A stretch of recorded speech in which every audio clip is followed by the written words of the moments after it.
And we are live. Yeah, good morning, brothers and sisters. Good morning, good morning, good morning for. Oh, sorry. Good morning to you all, and thanks for joining me. I have a scattered attention, attention right now. My mind is going to different places to do this. Good morning. Yeah, who do we have here? Place your name and where you're joining from, so I can give you a shout out. I can't see you. This is YouTube. Unlike Facebook, where we will see who joined and when. I think they'll have to upgrade this site and put in that feature so we can make the conversation very interactive. Yeah, Anozie Roosevelt. Roosevelt, what's up? Hello, I'm fine, bro. And I'm going to put a new phone number where we'll be using to communicate with each other over because the best thing about this thing, the best way to do this thing and make it enjoyable is if we have a two-way conversation with people. Okay, because not everyone can type all their comments here. And here we have limited characters, just 200 characters. And to some people, it will be very difficult for you to make sense and put out an intelligent comment. So they most times just tune it out. Now, Michael Benson, yeah, thanks for joining us from Philippines. Alex Vic, yeah, good morning, good morning. Yeah, my people, let's talk about this proposal. Please help me share the video, thumb it up. Please let me thumb it up and share the video so your friends can see it. Please let me share it. If you can take a moment and share it on Facebook and thumb it up, it helps me a lot. And please subscribe if you haven't, and turn on the notification button so you will see when we go online. So I'm talking about this proposed summit between between Christianity and Islam next year. If you remember when the last time the Pope went to the Middle East, he met with one of all these big imams of that place, of that country. I think it's Qatar. That was Qatar or UAE. I think it was Qatar. He went there and we did a video. I don't know if it's in the last, in this current Ijele Facebook account or the last one they took that. But I told people that let people stop saying that they are trying to merge Christianity and Islam. No, what they are trying to do now is to make it clear to those of them that don't know it yet that it's a time to change a new message. Because from the way it's going, terrorism, what's happening, all this suicide bombing and all this thing is actually turning Muslims against Islam. Are you getting me? And Christianity itself is not standing on a good leg. But one thing people fail to realize is this: both religions were started by the same people. The same people created both of them. So how can you say they are coming together when they've always been together? The only problem they've always had is territorial control. Whoever has the best military at any time, controls everything. Now, let me tell you, when Islam came into Africa from the place we call Middle East together to today, when they came into Africa, in Egypt, as they were destroying the things in Egypt, trying to erase the black history of Egypt. Meanwhile, by then, they've chased out the Europeans, the Hellenic and Italian, that's the Greco-Roman families, Europeans that have been controlling it. This Mediterranean has not known peace in the last 6,000-7,000 years, in case you don't know. But as Islam was destroying everything, they never touched a single Roman Catholic property. Please go and read the history. Go and read the history. Research. Do a research on it. Don't take my word for it. Choose the hope. Welcome. Do not take my word for it. They did not touch a single Roman Catholic property. None was burnt, none was destroyed. Why? Because Muhammad himself was trained by who? The Romans. The name of his first wife was Khadija, not this what's the name of the young girl, small girl he coveted to himself. Is it a Fatima? Not that. That wasn't his first wife. His first wife was a Roman Catholic nun. All these reverend sisters, yes, one of them. And she came from a rich family. Her family somehow coincidentally happens to be one of the people controlling the Western Roman Empire. Understand what's going on here? A reverend sister. Muhammad's first wife was a reverend sister. Don't take my word for it. Ask any good Islamic scholar who is open-minded, by the way, and mind the area you live before you ask them this type of question. If you live in certain countries where this intolerant ideology they call Islam is in its worst form, do not ask this question. Please do not ask this question in Pakistan. Do not ask this question in Afghanistan. Iraq, maybe. And when you hear me say don't ask it in Pakistan, I mean don't ask a Pakistani you're living with. Don't ask an Indian Muslim. Find these ones that are open-minded like this, the Lebanese, or any of the Hashemite tribes that are scattered around the country, like in Syria, Iraq, even Turkey, Turkish. By the way, most Turkish don't even know anything about Islam. They don't care about it. The ones the talks you see in the mosque, majority of them are just people that came from the village. In Istanbul, when you go to the mosque, you see only old people. The young people you are seeing are foreigners, just like it is with churches in Europe, in Western Europe and America. Those ones, you can ask them this question. Go check, go figure. This is why there is a reason they made history boring. Because when you have an earlier information about something, and it's past, it will be difficult for you to be fooled and controlled by nothing, be it ideology or anything. Osaka John, well done. I'm telling you, go do this research. Or as you are watching me now, if you have any other device, just even Google that is not even going to give you real information will tell you this is a very well-known knowledge among the people who know what's going on. They will never, none of the people who've gone behind the curtain of religion will tell you that it's a surprise. Why? Because we know it already. They've been the same people, just that the train has skidded off the rail. And there is a huge problem in the West. The political realignment of the West is happening before our very eyes. Many people don't know the implications of Brexit. Many people don't know the implications of Boris Johnson's latest win. Many people don't know the implications of Donald Trump's election. Many people don't know. Go and check it on every occasion, all the occasions I mentioned. Go and check it in each and every one of them. The so-called establishment were uprooted. They were surprised by all these major events I told you people. Russia did not crumble. They expected it to crumble within 2 years from 2014. Guess what? It didn't. China is rising.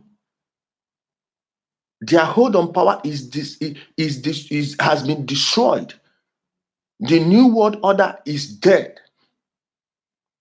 And the players are trying to do what? Realign.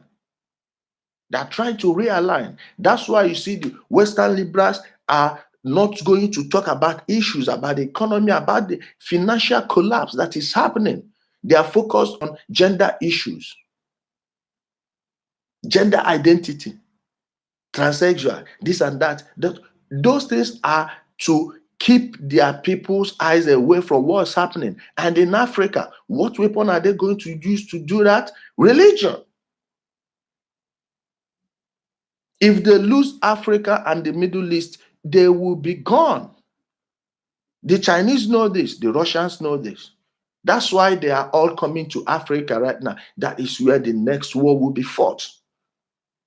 It may be a physical war, but mostly I think it will be an economic war. Everywhere is boiling. Now the church is dead. Churches have been converted to bars, hotels, and even brothels. People are having sex on where used to be altars. People are drinking and smoking. These white people, they do have sex in bars. If they can just see one small corner, they will just go there and do the thing. They don't care. These things are happening in where used to be churches, even 20 years ago. The Vatican is losing its power. Let me tell you, the Vatican don't go out to seek peace if they are not being threatened. The pedophilia case is too much now. They can't hide it anymore. Documentaries are out there. Code of silence. Do you know how much they paid to suppress a movie in France? France, of all people, the birthplace of Western European revolution. Modern day Western European revolution. Its birthplace. They tried to suppress a movie that detailed everything, with bank statements, money laundering, pedophilia, sex cases. For fuck's sake, an Ethiopian girl who was working in the Vatican got pregnant in the Vatican, and she was working in the Pope's quarter. This is not where everybody go. In the Pope's quarters. All of a sudden, she ended up dead. And they said it's a suicide. I am not making this up. I am not making this up. These are the institutions they used to control the world. Now they have no other choice than to close rank and work together. They've accomplished that in politics. There is a reason Saudi Arabia, Israel, and America are allies, and the West. But Iran is the enemy. When was the last time you heard that an Iranian-backed terrorist attacked anyone? Never. Never. They've lost more soldiers fighting terrorists in the Middle East since 9/11. The only countries that surpass them now are non-warring countries, because almost every country is at war. If it's not militarily, it's economically. But non-military warring countries, out of all of them in the Middle East, none has lost more soldiers than Iran. But Saudi Arabia is the ally.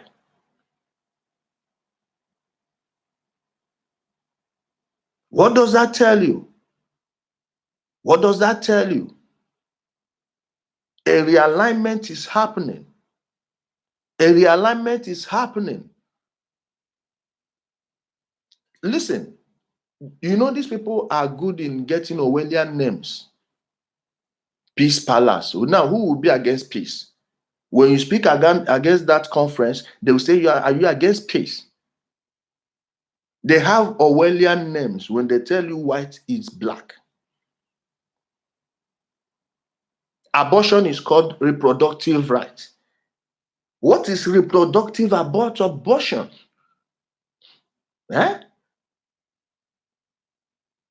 Social justice warriors are the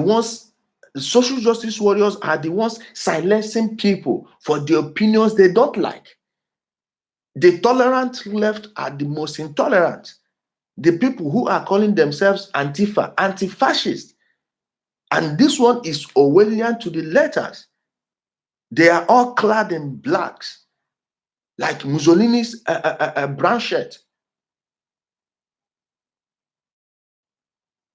and Hitler's guys.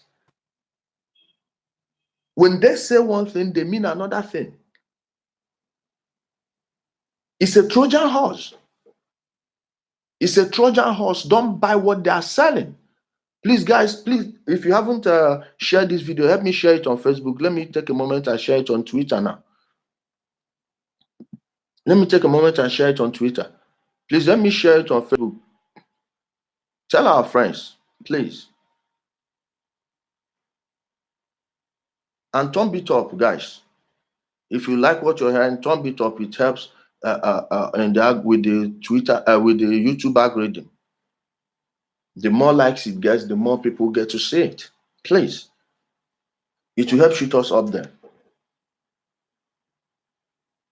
So when they are forget the names they are giving things.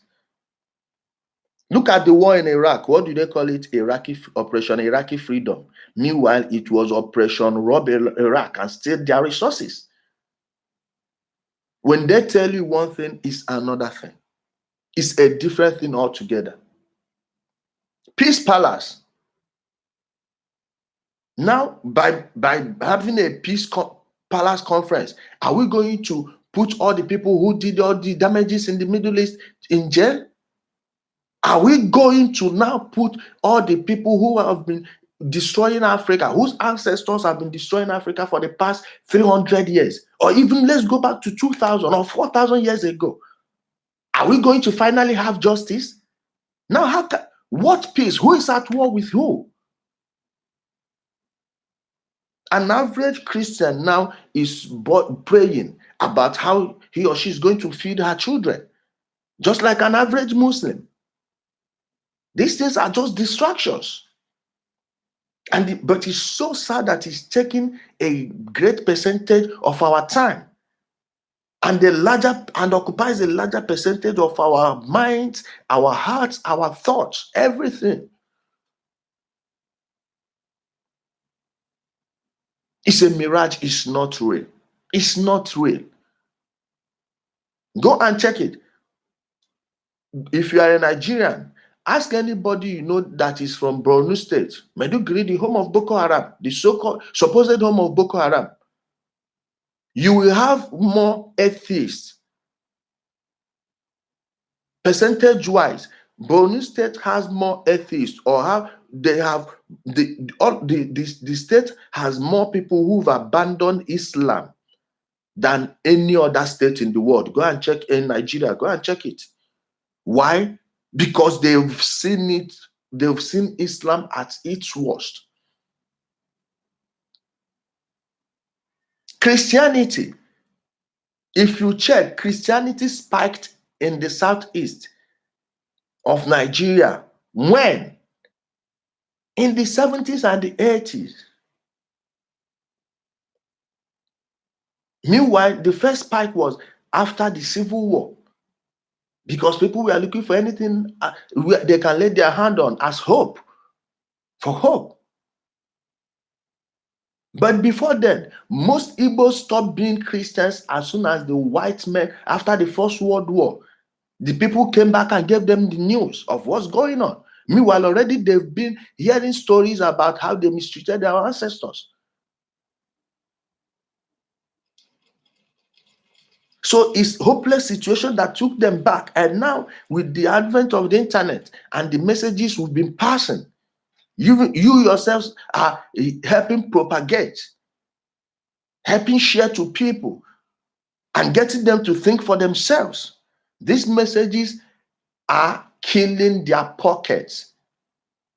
The church money is down, attendance is down. Go and check it out. They have many churches everywhere, but check the lifespan of those churches. Most of them close after 3 years. Go and check it. True or false? Most of them, when they want to, this one will push his customers, aka clients, aka members, to one church. Before that pastor sends his sheep to the other church, he has collected money and sold them. That pastor already know the people who gives money in the church and who does what. What they are doing is consolidation. It's dying and it's never coming back again. So in order not to give people like us more reason to criticize them, they want to appear like they are giving peace. Do we really need religion to be peace, to live at peace with each other? I live in Turkey, a supposed Muslim country. But guess what? Nobody has molested me because of not believing in religion or not believing in anything. Okay, then you don't call me. Okay, bro. Nobody, no one cares. I just received a business call. I will end this soon, go take shower, go do my business.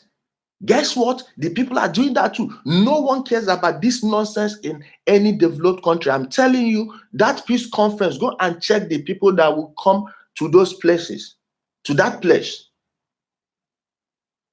It's the innermost of inner caucus, your cardinals in Nigeria. The pedophiles that are your cardinals. Molesting, the cardinals are sleeping with the bishops are sleeping with the priest, parish priests, and those ones are sleeping with their seminarians. The seminarians are sleeping with the altar boys. Are you getting me? No one wants to say it. The people's eyes are opening. People's eyes are opening. So they know that if they keep warring with each other, they have two fronts to battle. Islam will be fighting Christianity. Meanwhile, ex-Christians are fighting Christians, ex-Muslims are fighting Islam. Then you get people like us in the middle that are counseling all of them. What do you think? This is war strategy. It's war strategy. You can't, a good general knows that you can't open two battlefronts. No, seal one and pursue one. When you are done with this one, you turn over to this place. That was what lost Germans the Second World War. He shouldn't have opened the Eastern Front and go into the Soviet Union. Hitler shouldn't have done that. And he shouldn't have given America a reason to get into the war. That was why they were beaten silly. These guys know history and they understand that religion is politics and politics is war. Politics is war. Forget what they are telling you.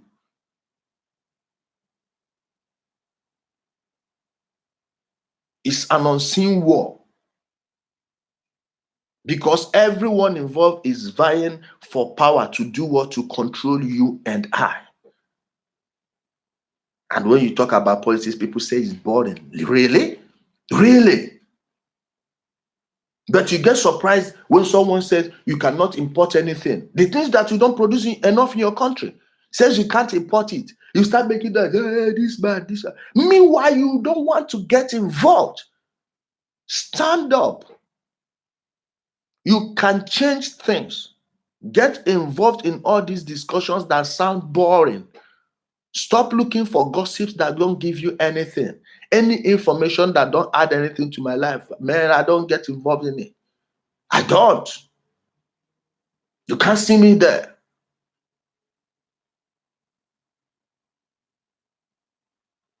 I love intellectual gossip. Gossip is good. It binds the society together. It opens people's minds and it helps tell you the type of people you are dealing with, because even the person that is telling you about someone is probably telling that person about you. It helps you to understand little minds.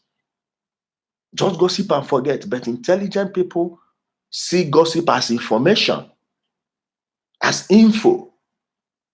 They go home, they analyze everything they have, and at the end of the day, they will start taking the characters that tell them those things and analyze you. Put you every person I know that I speak with, I have a file where I put you. And you should do the same to me too. Get involved. Stand up. Stand up. Help spread this message. Tell people who don't know what's going on. Not that they like each other so much. No, they don't want to. If they keep worrying with between themselves, they will weaken each other. They will weaken each other. Then it will be easy for us to pick them. Now they want to close this and say, God is this, Allah is this, Jesus is in the Bible. Jesus, is that what we are supposed to be talking? Guess what? Both books were written by humans. And the same people.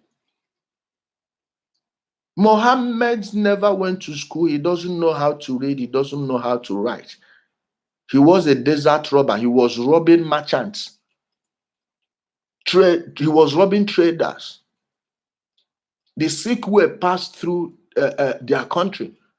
People have been trading for years, for centuries, for thousands of years among the whole continent. You see today. People have been sailing the oceans. Forget the nonsense history they taught you in school. Have you heard about the Chinese super ship? You think China just discovered technology yesterday? Do you know that the Chinese sailed to the Americas after the Africans went to America and came back? Muhammad was robbing traders, merchants. He doesn't know how to read. And so those revelations, so all of a sudden, he crammed them in his head. Someone who can read and write. They say he dictated it to who? Dictated it to who? Go and check when those things were written and when Muhammad died. You haven't asked yourself, look around you. How many things around you can you trace back to the 7th century? How many things around you can you easily trace back to 1,000 years ago?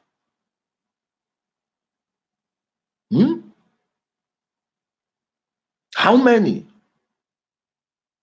500 years ago? But guess what? Islam is a 7th century ideology.